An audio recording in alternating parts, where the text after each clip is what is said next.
Bienvenidos compañeros de Teoría y Política Monetaria a una nueva sesión. Esta vez estamos continuando con la explicación de la inflación. Habíamos quedado pendiente con el lado de los costos. ¿Qué pasa por el lado de los costos? La inflación que se genera por el lado de los costos implicará que hay falta de competencia, es decir, que hay deficiencias en el mercado que hacen que exista fallas de mercado, y estas fallas de mercado se manifiestan como poder de mercado. ¿Qué implica el poder de mercado? Implica que hay algunos agentes económicos que tienen influencia sobre el precio y que estos agentes individualmente pueden influir sobre el precio de mercado, de tal forma que no se cumple lo que determina la competencia perfecta, en el sentido de que ningún agente individual puede afectar a los resultados del mercado. En este caso eso no debe cumplirse, es decir, tiene que haber fallas de mercado y poder de mercado. Los clásicos y neoclásicos mencionan que esto se debe a restricciones institucionales, es decir, que hay aspectos que hacen que no se garantice la libre competencia, que aspectos que promueven el surgimiento de monopolios. Entonces, de esto, la política económica para esta escuela debería garantizar la competencia en todos los mercados y de esa forma eliminar el poder de mercado y por lo tanto la influencia que puede tener agentes económicos individuales sobre una variable como es el precio de los bienes, lo cual influirá en el nivel de precios. Veamos qué pasa cuando hay una inflación por el lado de los costos. Pensemos en un incremento exógeno de los salarios. Por algún motivo, los salarios suben de tal forma que esto significa un aumento en los costos de producción, y los costos de producción harán que los empresarios traten de ajustar estos costos, trasladando este aumento de los costos a el precio de mercado. Pero he aquí la situación. En caso de competencia perfecta, los empresarios no podrían determinar por sí mismos el precio de mercado, sino que sería una situación que se determina en el mercado mismo. Pero ahora, debido a que estos empresarios tienen cierto control del mercado, tienen cierto control del precio de los bienes, entonces trasladan esta subida de los costos de producción hacia el precio de mercado, y por lo tanto se genera un aumento en el nivel de precios, debido a que aumentan los precios tratando de absorber el aumento en salarios. Incremento exógeno de las ganancias de los productores. Resulta que algunos empresarios que reconocen que tienen poder de mercado, que tienen influencia sobre el precio de mercado, deciden aumentar su margen. Es decir, que deciden aumentar sus beneficios, y para eso deciden aumentar el precio de sus bienes, y al aumentar el precio de sus bienes, evidentemente esto genera que los bienes sean más caros y por lo tanto se genera inflación. Aumentos por el tipo de cambio. El tipo de cambio a veces es utilizado como un elemento para fomentar o ganar competitividad. Esto funciona en el sentido de que cuando sube el tipo de cambio, es decir, sube la cantidad de unidades de moneda nacional por moneda extranjera, pensemos por ejemplo que el tipo de cambio pasa de 15 pesos por dólar a 20 pesos por dólar, esto hace que las exportaciones se abaratan, porque dada la misma estructura de costos y dado los mismos ingresos que se tienen en dólares, cambiándolos en moneda nacional ahora significa más pesos. Pero esto tiene una contrapartida para las importaciones, debido a que como las exportaciones ahora se hacen más baratas, las importaciones tienden a ser más caras, en el sentido de que ahora se necesita más pesos por cada unidad de moneda extranjera, y por lo tanto las importaciones se hacen más caras en moneda nacional. Esto tiene una doble influencia sobre el nivel de precios. En primer lugar, y como estamos en el lado de los costos, algunos insumos son importados, es decir, algunos bienes que son insumos para la producción de bienes finales sufren este aumento de precios debido a la subida del tipo de cambio y por lo tanto esto significa un aumento en los costos y por lo tanto hay que absorber esos costos mediante el aumento en en el precio de los bienes. Por lo tanto, esto influye al aumento del nivel general de precios. Por otro lado, algunos bienes finales también se importan, por lo tanto directamente son más caros. Entonces un aumento en el tipo de cambio favorece a los exportadores, pero hace más caras las importaciones tanto de bienes intermedios como de bienes finales.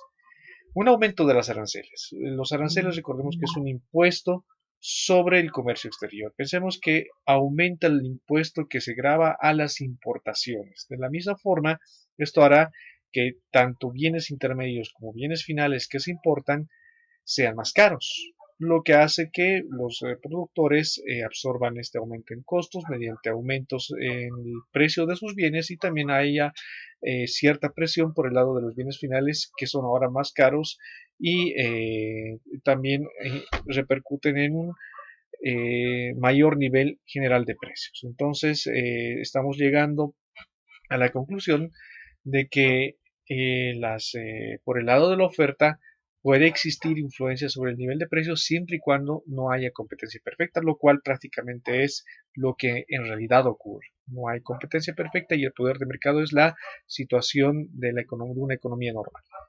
Choques de oferta, los shocks de oferta.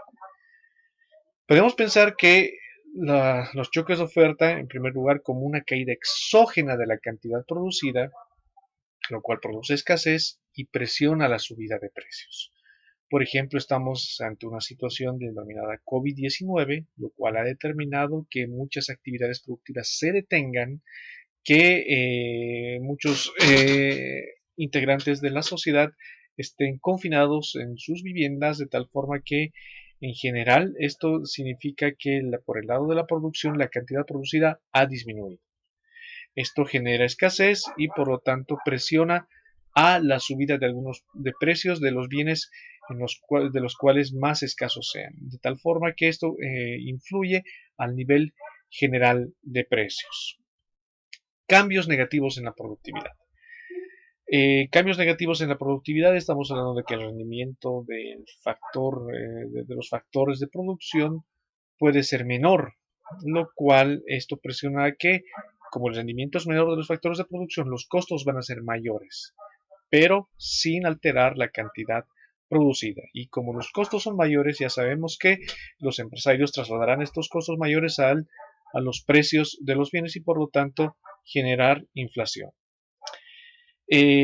Dentro de la tradición clásica y neoclásica, es decir, la monetarista que hemos visto en el curso, se ha visto a la inflación como un fenómeno totalmente monetario. Aunado a esto, la teoría del crecimiento neoclásico, es decir, la teoría del crecimiento a largo plazo, dentro de los factores del conjunto de factores que repercuten negativamente a el crecimiento económico, se encuentra la inflación, debido a que periodos largos de elevada inflación hacen que el crecimiento económico sea menor. De tal forma que una inflación muy alta en el largo plazo será algo indeseable. Con esto terminamos el avance del texto de Gaviria, de apuntes de teoría monetaria, y pasamos a abordar el estado actual de la política monetaria. Estos principios los vamos a abordar mediante el estudio del libro de José de Gregorio, Macroeconomía, Teoría y Políticas, para lo cual les he encomendado mediante una actividad que vayan comenzando con el capítulo 15 y el 16. El capítulo 15, donde tiene algunas definiciones fundamentales de dinero, como por ejemplo que el dinero es un activo que es parte de la riqueza financiera de los agentes económicos que sirve para realizar transacciones. Al mismo tiempo se ve algunas funciones del dinero como son el medio de intercambio, reserva de valor y unidad de cuenta. Estos elementos espero que los repasen en el capítulo 15 y dado que hay una similitud con respecto a lo que se vio con respecto a la teoría cuantitativa y a los monetaristas, es que esta sesión va a comenzar con el capítulo 16. Bueno, sabemos que el dinero está comprendido por los medios de pago, es decir, que el dinero es un activo financiero que tiene una cualidad, que es líquido y que sirve para realizar transacciones. La liquidez es precisamente la cualidad de cuán fácil se realizan las transacciones. Mientras más líquido sea el dinero, más fácil van a ser las transacciones.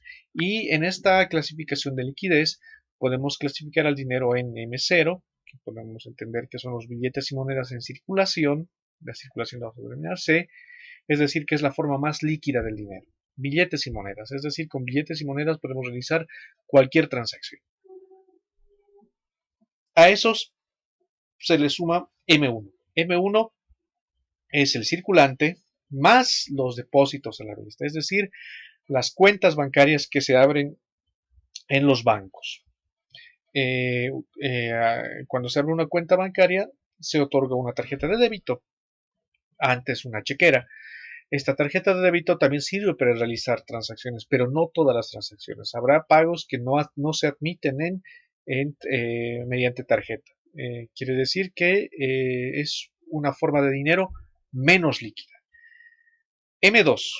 A M2 se le suman los depósitos a plazo, es decir, hay algunos depósitos que están de forma obligatoria, ya sea a 6 meses o a un año o a un tiempo mayor, de tal forma que durante el periodo de tiempo que está vigente el plazo de ese depósito, no se puede hacer uso de ese dinero, sino hasta que el plazo se haya cumplido, de tal forma que es una forma aún menos líquida de dinero. Posteriormente se incluye M3 y M4, en lo cual incluye activos menos líquidos y de mayor plazo. Por ejemplo, como ejemplo de estos activos son los bonos de tesorería. Por ejemplo, pensemos en los bonos que emitió el gobierno de Peña Nieto para financiar el nuevo aeropuerto de la Ciudad de México. Estos bonos eran de largo plazo y de tal forma que se incluirían en una forma menos líquida del dinero. Podríamos denominar que H es la emisión, quiere decir que es el dinero de alto poder o base monetaria. ¿Por qué alto poder? Porque es un dinero que puede generar más dinero. Quiere decir que aparte de su poder en sí mismo de dinero, este dinero a través de el sistema financiero, es decir, la banca múltiple, puede generar más dinero. Pero hay que considerar que también existe algo que se denomina encaje legal. El encaje legal es la cantidad obligatoria que se debe mantener en un banco cuando se realiza un depósito. Es decir, por ejemplo, un estudiante decide depositar 100 pesos en el banco, deposita sus 100 pesos y el banco es libre de utilizar esa cantidad de dinero para, por ejemplo, prestar a otras personas y de esa forma, mediante la intermediación financiera, obtener ganancias. Pero el encaje legal implica que, por ejemplo, un 20% de esos 100 pesos, es decir, 20 pesos deben mantenerse obligatoriamente dentro del banco. Quiere decir que el banco tomará esos 100 pesos, descuenta el encaje legal que es de 20%, 20 pesos, lo mantiene el banco y con el restante 80 hace su trabajo de intermediación financiera y concede, por ejemplo, créditos por valor de 80 a partir de esos 100 pesos. ¿Por qué se debe mantener el encaje legal? Es un requisito mínimo para que las instituciones financieras tengan un mínimo de liquidez. De tal forma que ese encaje que se mantiene dentro del banco lo vamos a denominar reservas. Y las reservas es una proporción teta de los depósitos. Y ahora vamos a poder definir a la base monetaria, que la base monetaria está compuesta por el circulante y las reservas bancarias. Recordemos que las reservas es el monto que se mantiene obligatoriamente dentro de los bancos a causa del encaje legal. Dicho esto, cabe hacer mención que los agentes económicos desearán mantener una cantidad en dinero en efectivo y otra cantidad en depósitos, es decir, mantenerlo en el banco. ¿Qué cantidad desea mantener los agentes económicos en efectivo? Por ejemplo, acabando el capítulo 15, se expone un modelo de demanda de dinero, el modelo de Moltovin, en el que se menciona que existe un número óptimo de visitas al banco, de tal forma que la cantidad de dinero que se mantiene minimiza los costos de transacción de hacer retiros, de mantener dinero. ¿Por qué? Porque en primer lugar, cuando se retira dinero del banco, se pierde un costo de oportunidad. El costo de oportunidad que se pierde son los intereses que podría estar rindiendo el dinero mientras está dentro del banco. En segundo lugar, cada vez que visitamos al banco, hay costos de transacción. Quiere decir que dedicamos tiempo en ir al banco y, por ejemplo, nos cobran una comisión. Por lo tanto, cada vez que vamos al banco a retirar dinero, incurrimos en esos costos, los costos de transacción de ir al banco y los costos de oportunidad de retirar el dinero. Si minimizamos esos costos, hacemos mínimos los costos de oportunidad y los costos de transacción, encontramos el número óptimo de visitas al banco y también encontramos la cantidad óptima de dinero que desea mantener un agente económico. Por lo tanto, habrá una cantidad que se mantenga en efectivo y otra cantidad que se mantenga eh, en forma de depósitos. Dado esto, es que se obtiene un multiplicador monetario. Eh,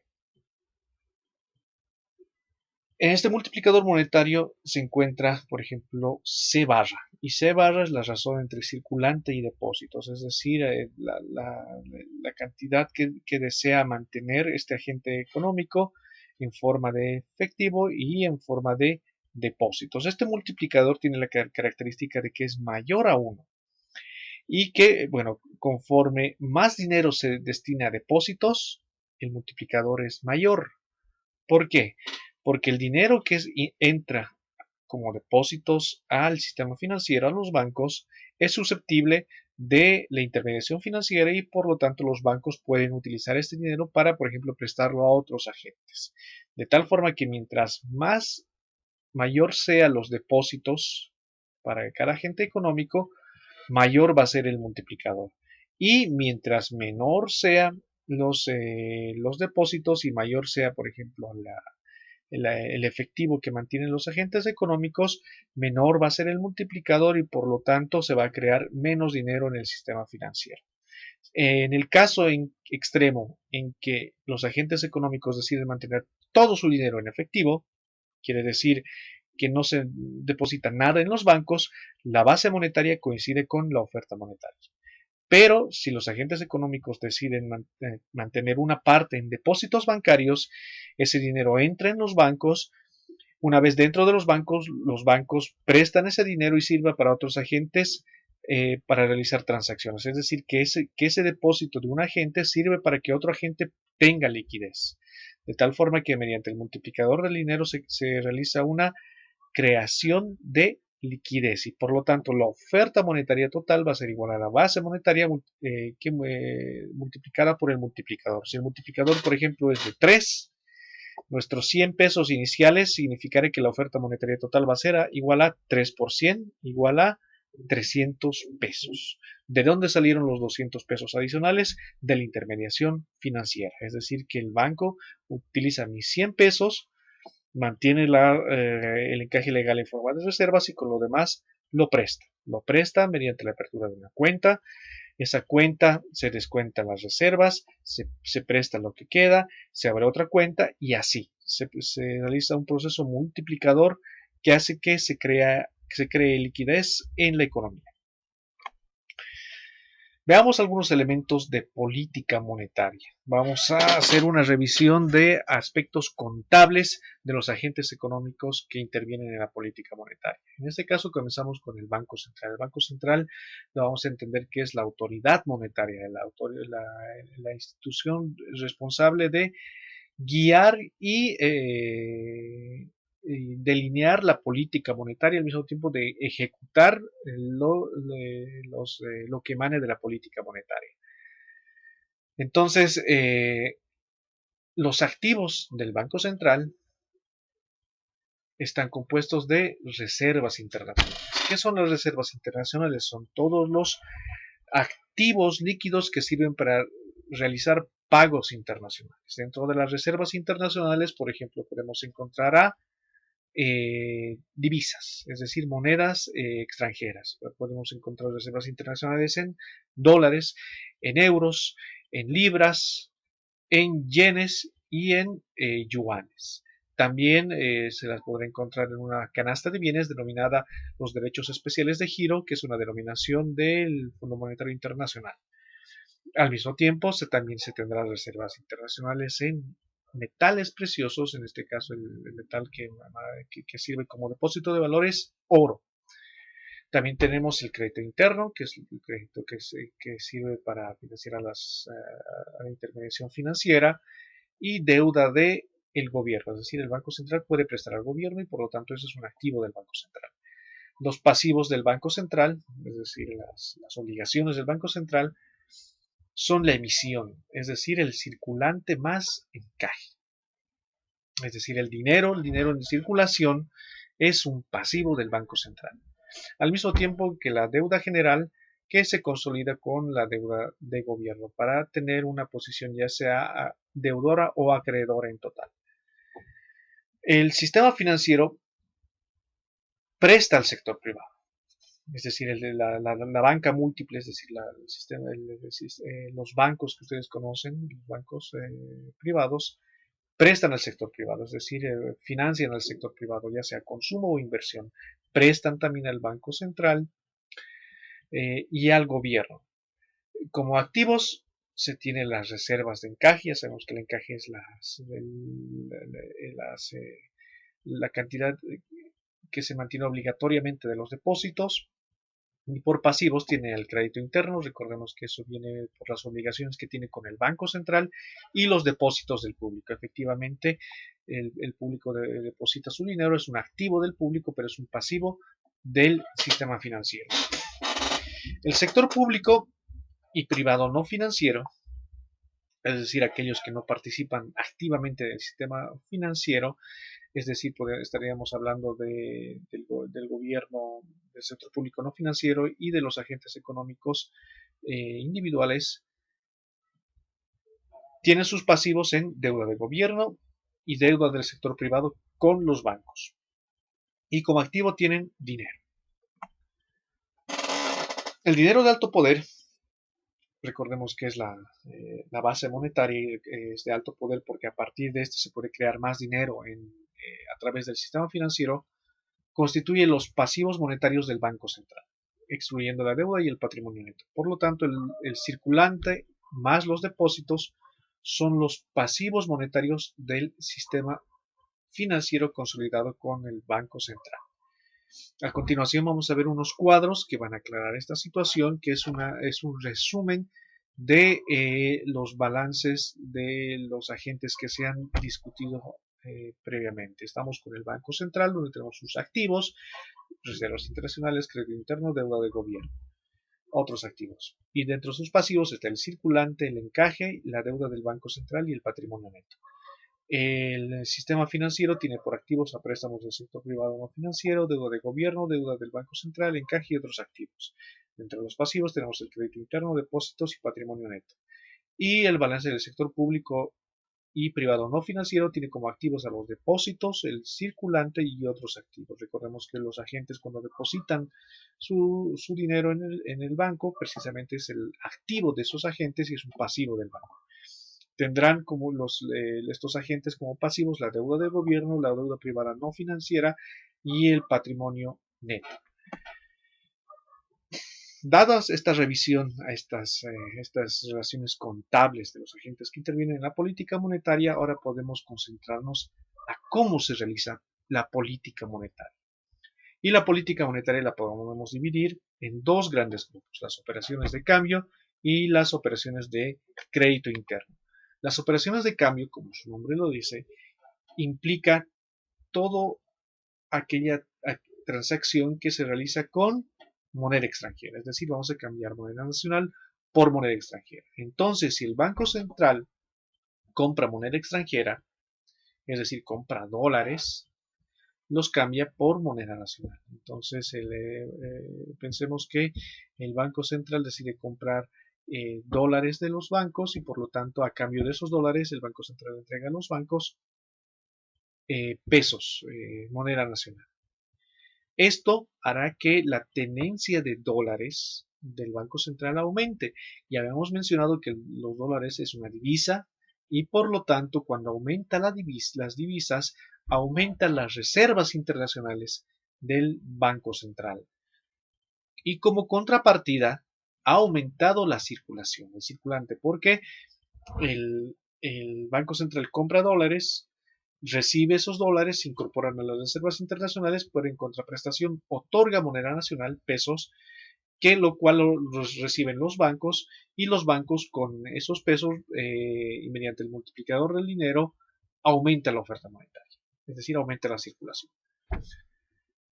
Si el tipo de cambio es flexible, es totalmente flexible, es decir, un tipo de cambio de libre flotación, en ese caso el tipo de cambio se determina en el mercado y por lo tanto no hay forma de intervenir en el tipo de cambio y por lo tanto el Banco Central no intervendrá en el mercado cambiario. Entonces entendemos que las operaciones de cambio tienen la finalidad de influir sobre el tipo de cambio.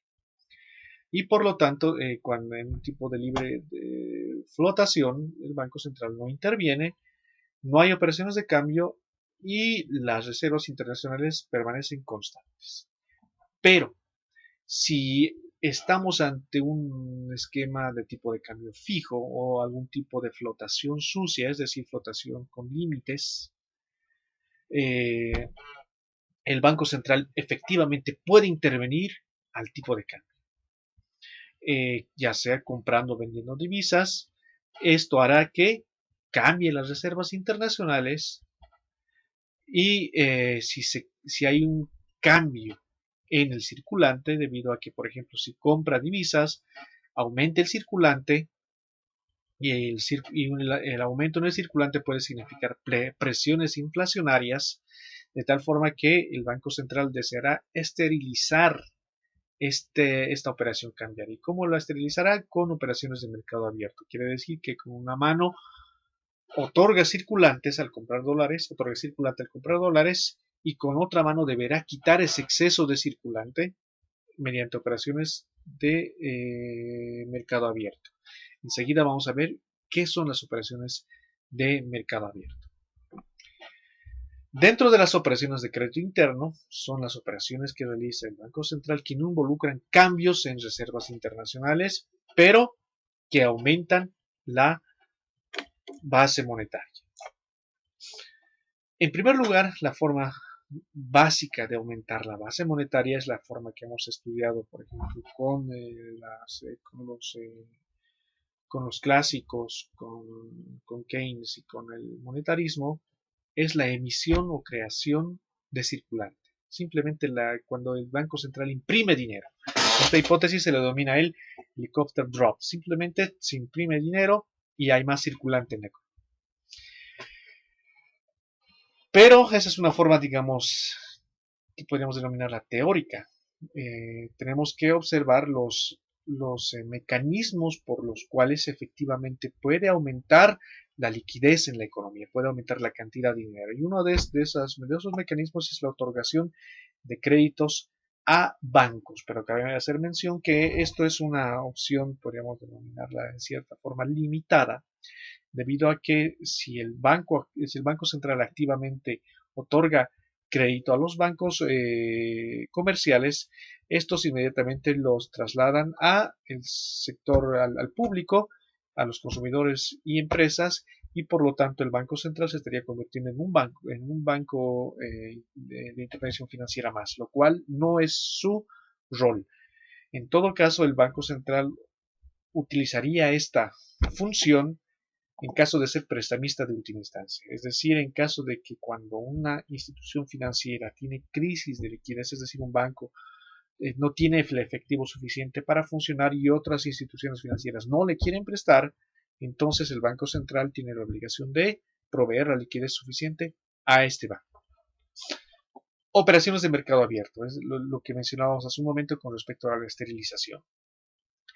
Es simplemente la compra y venta de instrumentos financieros a cambio de dinero. Es decir, el Banco Central podrá comprar, por ejemplo, títulos valores, podrá comprar bonos del público con la finalidad de, por ejemplo, inyectar dinero a la economía. Si el Banco Central compra bonos, esos bonos, esos títulos son comprados por el banco, a cambio el banco otorga dinero y por lo tanto el dinero en la economía aumenta. O podrá vender títulos valores, quiere decir que el Banco Central emite bonos, los cuales son comprados por los agentes de la economía y por lo tanto los agentes reciben esos bonos y otorgan dinero que es recogido por el Banco Central, de tal forma que en este caso se está disminuyendo la cantidad de dinero. Es una forma, digamos, clásica de actuación del Banco Central de controlar la liquidez de una economía. Y dada una base monetaria, cambios en el encaje legal afectarán al multiplicador de la demanda de dinero. Quiere decir que el encaje es un porcentaje obligatorio de los depósitos.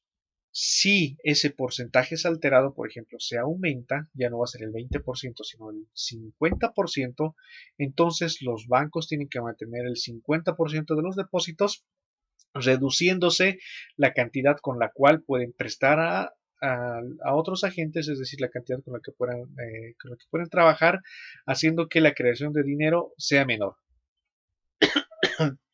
Por lo tanto, con un aumento en el encaje legal, se tendría una disminución del multiplicador monetario y por lo tanto una disminución de la oferta monetaria. Equilibrio en el mercado monetario. Resulta que en el mercado monetario debe haber una igualdad entre oferta y demanda de dinero, que va a tener como resultado, como variable de equilibrio, a la tasa de interés nominal de equilibrio. Entonces, recordemos que los agentes económicos mantienen su riqueza en dinero efectivo y bonos. Y para que exista equilibrio, la demanda de dinero y la demanda de bonos tiene que ser exactamente igual a la oferta de dinero y la oferta de bonos, haciendo que la diferencia entre la demanda y oferta de dinero sea cero y la demanda y oferta de bonos igual sea cero. Por lo tanto, los excesos de demanda son cero y el mercado está en equilibrio. Si tenemos el caso, por ejemplo, de que aumenta la oferta de dinero, debe bajar la tasa de interés para equilibrar nuevamente el mercado de dinero. En este caso, se debe suponer que existen ciertas rigideces de precios, es decir, que los precios no se ajustan instantáneamente y debido a esto, efectivamente, la tasa de interés deberá moverse ante un cambio en la cantidad de dinero. Aquí estamos rompiendo la dicotomía clásica que mostraba que las variables nominales no afectaban a las variables reales. En este caso, una variable nominal, es decir, la cantidad de dinero, está afectando a una variable, podríamos denominar real, que es la tasa de interés. Como resultado podemos ver, la oferta de dinero viene dada por la línea sólida vertical y la demanda viene por la línea con pendiente negativa L. El equilibrio se da en interés 1 y cuando aumenta la oferta de dinero, aumenta la cantidad de dinero. Para equilibrar tanto la oferta y la demanda, la tasa de interés debe bajar. Para esa forma, la cantidad ofertada y demandada sean iguales. Otra forma de hacer política monetaria es mediante la tasa de interés interbancaria. Es decir, que puede operar al revés de lo que dijimos hace un momento. Es decir, en vez de cambiar las cantidades de dinero y dejar que la tasa de interés actúe para equilibrar las cantidades de dinero, puede, en vez de eso, fijar la tasa de interés y dejar que las cantidades de dinero se ajusten en el mercado, es decir, se ajusten automáticamente.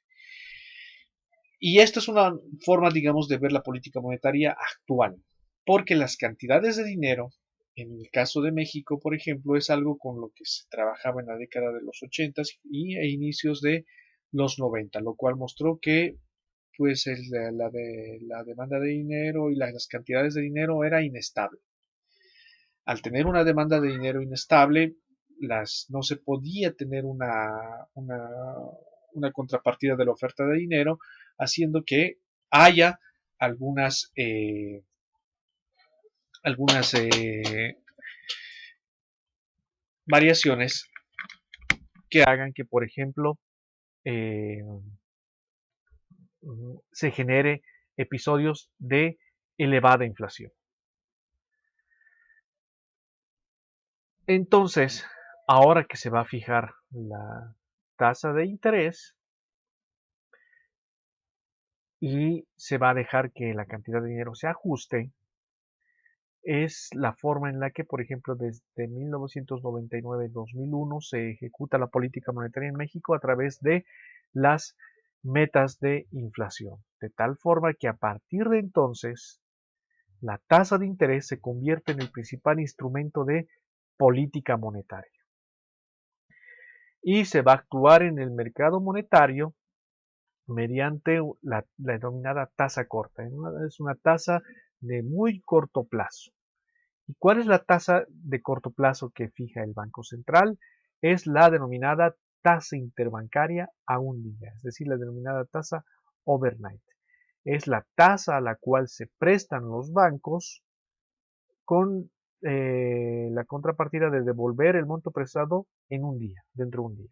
¿Para qué realizan estas operaciones los bancos? Realizan esta operación para tener adecuadamente su liquidez. Bueno, ¿y cómo se fija la tasa interbancaria? La tasa interbancaria se fija mediante operaciones de mercado abierto, facilidades de liquidez, es decir, algunas cantidades de dinero que se pueden facilitar al sistema financiero, repos, que son operaciones de recompra, tipo swaps, es decir, que los bancos pueden de repente vender bonos al Banco Central y con la contraprestación que después de un tiempo se van a recomprar. Y las líneas de redescuento que tienen que ver con bonos que emiten, por ejemplo, los bancos, se descuenta en el Banco Central y por lo tanto otorgan liquidez a los bancos.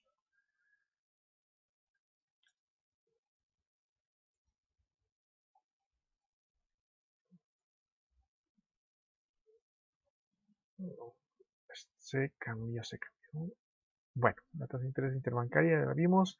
Veamos ahora el impuesto de inflación y el señoreaje. El señoreaje lo vamos a definir como el ingreso real que percibe quien tiene el monopolio de la creación del dinero. En este caso es el Banco Central y así hacer compras con la emisión. En este caso el señoreaje es definido como el cambios en la base monetaria dividido por el nivel de precios. Quiere decir que el señoreaje son los ingresos reales que puede percibir el sector público por la emisión de dinero. Pero como cambia la base monetaria, cambiará la cantidad de dinero, cambiará la oferta monetaria y por lo tanto habrá presiones inflacionarias. Entonces al señoreaje, cada vez que aumenta el señoreaje, aumenta también la inflación. Y cuando aumenta la inflación, se registra aún una pérdida del poder adquisitivo de quienes tienen dinero. Es decir, quienes tienen dinero que es un activo, y como activo puede haber pérdidas de capital de este activo, y estas pérdidas de capital se hacen manifiestas cuando hay inflación. Es decir, cuando los precios son más elevados, resulta que la cantidad de dinero compra menos y por lo tanto el impuesto de inflación actúa disminuyendo el poder adquisitivo del dinero. De esta forma, una elevada inflación puede reducir el bienestar de los agentes económicos. Veamos una clasificación de inflación. Podemos denominar que, por ejemplo, de 25 a 50% anual de inflación es una inflación moderada A alta. Cabe mencionar el 25%. Es una cifra, podríamos denominar todavía para nuestros estándares elevada, debido a que pues, la inflación reciente no ha pasado de los 2 dígitos hace mucho tiempo. De 50 a 100% es una inflación alta, y mayor al 100% anual es una inflación muy alta. ¿Qué pasa cuando la inflación supera esas cifras? Cuando, por ejemplo, llega a una tasa de inflación mensual, no anual, sino mensual del 50%, lo cual equivale a una tasa de inflación anual del 13.000%, estaríamos hablando de hiperinflación, cuando la subida en los precios es exponencial. Quiere decir que, por ejemplo, hoy en día un taco está a 2 pesos, mañana está a 5 pesos, pasado está a 50 pesos y luego al siguiente día está a 200 pesos. Quiere decir que los precios suben exponencialmente periodo tras periodo. Resulta que, como entendimos que el señoreaje es el ingreso real que percibe quien imprime dinero, en este caso el Banco Central, el sector público, el gobierno, habrá un incentivo para realizar señoreaje, en el sentido de que cada vez que se aumente la cantidad de dinero habrá un aumento de ingreso real. Por lo tanto, habrá un incentivo por parte del gobierno de generar inflación para de esa forma registrar señoreaje. Pero resulta que como en el caso de cualquier impuesto, recordemos que la inflación es un impuesto y la recaudación podríamos denominar que es el señoreaje. Conforme aumenta el impuesto, conforme aumenta la inflación, la recaudación, es decir, las ganancias por el aumento del ingreso real del señoreaje, cuando comienza a aumentar la inflación, aumentan. Por lo tanto, el sector público sigue aumentando la inflación, pero llega un punto en el cual la inflación aumenta tanto que el señoreaje ya no tiene efectos posteriores conforme va subiendo la emisión de dinero, y solamente se registra inflación y el ingreso real va cayendo debido a que precisamente aumenta la inflación.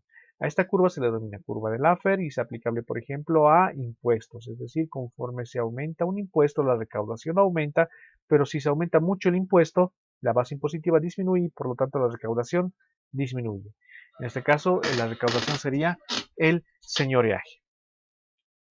Y cuando hay una elevada tasa de inflación, con la inflación exponencial, podemos hablar de la hiperinflación. Y la hiperinflación se registra como una profecía autocumplida. Por eso es importante que en la política monetaria actual, la reputación y la credibilidad son aspectos importantes de la política monetaria, debido a que los agentes económicos eh, pondrán a consideración los resultados de la autoridad monetaria en el pasado, en el sentido de que si ven que la autoridad monetaria cumple con el objetivo de inflación, es decir, anuncia que la inflación va a ser aproximadamente el 3%, máximo 4, mínimo 2, y efectivamente logra cumplirse ese objetivo, los agentes económicos, mediante expectativas adaptativas, formularán una expectativa inflacionaria similar a la lograda. Por lo tanto, se espera que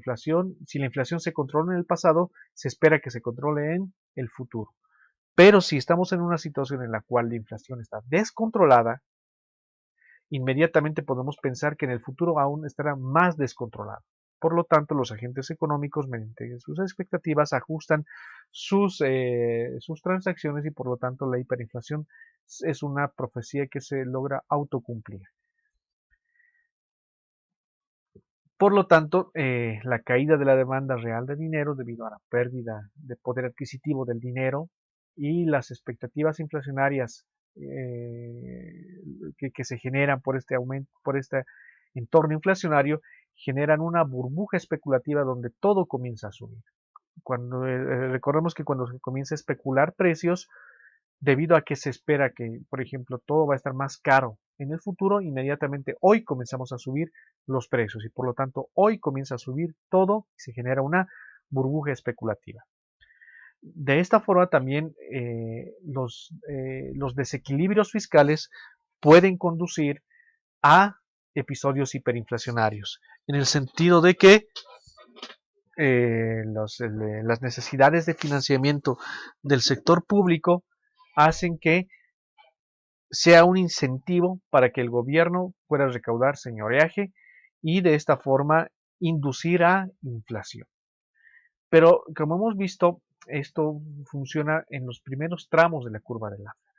Posteriormente, ya no funciona. La recaudación por señoreaje disminuye y el gobierno en su desesperación de aumentar los ingresos reales aumenta mucho más la inflación, aumenta más la emisión, aumentando más la emisión y por lo tanto los agentes económicos con expectativas adaptativas corrigen sus expectativas y se genera mayor inflación, es decir, se genera un círculo vicioso de requerimientos fiscales que hace inducir a más impresión de dinero y a más inflación por parte del gobierno. Dentro de estos episodios inflacionarios se puede apreciar, por ejemplo, el efecto Libera-Tanzi, que implica que la recaudación tributaria disminuye con la inflación, es decir, el valor real de lo que se recauda por impuestos disminuye con la inflación. Por lo tanto, los impuestos pierden un valor, su valor real, lo cual, hace que haya incentivos para que se pueda proteger esta recaudación. ¿Y cómo se la protegen? Pues mediante indexación, es decir, que inmediatamente los impuestos cambien al mismo tiempo que la inflación. La indexación hace que en automático los impuestos suban conforme suba la inflación, pero si los impuestos en automático suben con la inflación, esto hace que se refuerce a la inflación en sí misma y la espiral inflacionaria todavía continúa. Dicho esto, se recuerda que hubo casos de hiperinflaciones, hubo inflaciones altas en el caso de México en la década de los 80, también en Bolivia en la década de los 90, en el caso de Argentina y Perú, eh, a finales de los 90 en Brasil, los cuales precisamente son los casos de estudio que nos hacen concluir que la inflación va asociada a un magro desempeño de la actividad económica. Quiere decir que crisis económicas van asociadas a la inflación. De esto, también como lo hemos discutido en el capítulo de Gaviria, la inflación es costosa. La evidencia muestra que, por ejemplo, conforme la inflación es más elevada durante muchos periodos de tiempo, el PIB tiende a reducirse. Y si se tiene, por ejemplo, que se reduce la inflación, se reduce la tasa de inflación, se logra controlar la inflación, el PIB tiende a aumentar un poco. No quiere decir esto que inmediatamente la solución del crecimiento económico es bajar la inflación, no, sino lo que nos está diciendo es que controlar la inflación genera un entorno macroeconómico estable, lo cual puede ser beneficioso para políticas de impacto que contribuyen de mejor manera al crecimiento económico. Entonces, un entorno estable es mucho mejor para el crecimiento económico que un entorno de alta inflación. Entonces, el primer paso para estabilizar una economía es controlar la inflación y posteriormente se pueden implementar políticas específicas de crecimiento económico que van a surtir un mejor efecto. También hay efectos de distribución. Se refuerza el caso en que los grupos de menores ingresos tienen menos mecanismos para protegerse de la inflación, tienen un menor acceso, por ejemplo, a mercados financieros y a otros tipos de activos que puedan protegerse de la inflación, de tal forma que el impuesto a inflación, es decir, la pérdida de poder adquisitivo por parte de los agentes económicos, es altamente regresivo. Al ser regresivo quiere decir que afecta más a quienes menos tienen. Es decir, los pobres son los que sufren más del impuesto a inflación. Aquellos que tienen más ingresos pueden diversificar de mejor y mayor manera sus activos de tal forma que puedan sentir menos los efectos de la inflación. y por lo tanto ahí también se generan costos de la inflación en el sentido de que los agentes económicos deben buscar formas de proteger su dinero. Estos son costos en el sentido de que si no hubiera inflación no se incurrirían estos costos. Al mismo tiempo se genera incertidumbre que la inflación sea elevada, significa que en el futuro se espera que la inflación siga siendo elevada. En cuánto no se sabe.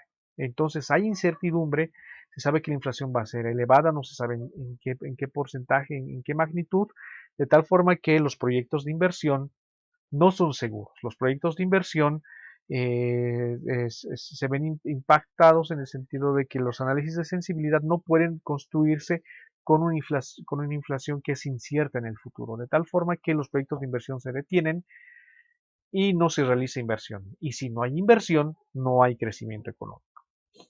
La inflación variable también aumenta el riesgo en el mercado de capitales, es decir, que en el sector financiero incrementará el riesgo, por lo tanto aumentará las primas de riesgo e implicará que los activos financieros sean más caros.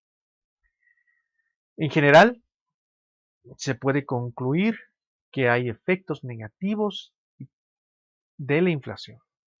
Y estos efectos negativos son persistentes sobre el crecimiento económico. Como actividad se les va a mandar una lectura en la que se va a estudiar precisamente este efecto negativo en el largo plazo. Y se va a mostrar que efectivamente la inflación en el largo plazo tiene un efecto negativo. La inflación óptima. Dado esto, hay una discusión de cuál debería ser la inflación óptima. Resulta que Friedman, aparte de la regla de la tasa de crecimiento monetario constante, estableció una regla óptima de inflación. La regla de Friedman de inflación óptima implica que la tasa de interés natural debería ser cero. Esto reduciría los costos de la emisión monetaria e implicaría que la tasa de interés real, la van a entender por la ecuación de Fisher del capítulo 15 de este libro, del libro de Gregorio, la tasa de interés real sea negativa. Y si la tasa de interés es negativa, debería ser igual a la inflación, por lo tanto la inflación óptima para Friedman debería ser negativa. Bueno, este es un caso, digamos, extremo, el cual minimizaría los costos de la inflación, pero en general se puede, digamos,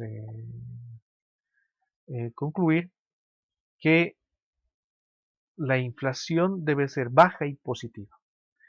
Es decir, que la inflación actuaría como un aceite que lubrica la actividad económica en general. Un aceite que lubrica al mercado de bienes y al mercado de trabajo. Aparte, cabe hacer mención que la inflación medida por los índices de precios al consumidor en México, el índice nacional de precios al consumidor, está sobreestimada, en el sentido de que parte de una composición fija dada por una canasta de bienes representativas, es decir, nos estaremos acercando a un índice de las PEIRES o del EPEG, la cual sobreestimará el nivel verdadero de precios en el sentido de que no considerará el efecto sustitución o la sustitución de bienes más baratos que pueden tener los agentes cuando ven un precio elevado de un bien que es parte de la canasta básica. Se concluye que la inflación debe ser baja y positiva porque si la inflación es cero, es decir, que no es positiva, es decir, es cero, resulta que también es costosa, porque significa que hay una baja en la actividad económica. Una inflación cero implica que hay recesión económica. Por lo tanto, como en el caso de Japón, que en la década de los 90, donde la inflación estuvo prácticamente a niveles iguales a cero, se registró un crecimiento económico prácticamente cercano a cero. De tal forma que efectivamente este aceite que lubrica la economía también ayuda a la actividad. Por lo tanto, cuando es muy baja, esto no ayuda, es más bien el síntoma de recesión económica. Por lo tanto, se puede concluir que un rango de inflación entre el 2 y el 5% debería ser una inflación, podríamos denominar de óptima. Y la experiencia de los países de América Latina nos muestra que los objetivos de inflación aproximadamente están en torno a esa cifra. Por ejemplo, hace algunos años la meta de inflación del Banco de Reserva del Perú, el Banco Central del Perú, era del 2%. La meta del Banco Central de Brasil, Banco Central de Brasil, era del 4.5%. Y la meta del Banco de México es del 3%. Entonces, aproximadamente esas son las metas que se manejan como objetivo de inflación, considerando que no todos los países adoptan metas de inflación, sino un conjunto de países, y otros países tratan de apuntar a este esquema de metas de inflación, considerando que hay un conjunto de condiciones que deben cumplirse para que se pueda ejecutar las metas de inflación. Uno de estos es que la política monetaria sea líder. En este caso, en México se debe suponer que la política monetaria es líder en comparación a la política fiscal. También se debe tener una condición de un tipo de cambio flexible o próximo a la flotación libre, y que el Banco Central sea independiente. Es decir, que las autoridades y las medidas de política monetaria no respondan a intereses del gobierno vigente. Entonces el Banco Central se preocupará solamente por controlar la inflación y actuará en función al control de la inflación. No responderá a intereses del gobierno federal. Entonces, una vez que se garantiza la independencia del Banco Central, es otra condición que ayuda a la puesta en marcha de las metas de inflación. Otros países de América Latina, por ejemplo, podemos pensar en Bolivia, que no cuentan con metas de inflación, pero apuntan a metas de inflación, no pueden lograrlo en el corto plazo. En el sentido de que, por ejemplo, en Bolivia el tipo de cambio es cuasi fijo, es decir, no es flexible. Bueno, dada esta discusión, esta interesante discusión nos da a un panorama de la política monetaria actual. Y va a ser los elementos con los cuales vamos a tratar en las siguientes lecciones a partir de proposiciones teóricas. Es decir, que vamos a continuar como, por ejemplo, con la curva de Phillips y la regla de Taylor. Dado esto, no olviden leer el capítulo 15, que es clave para entender esta lección. Nos vemos en la siguiente sesión y que estén muy bien. Hasta luego.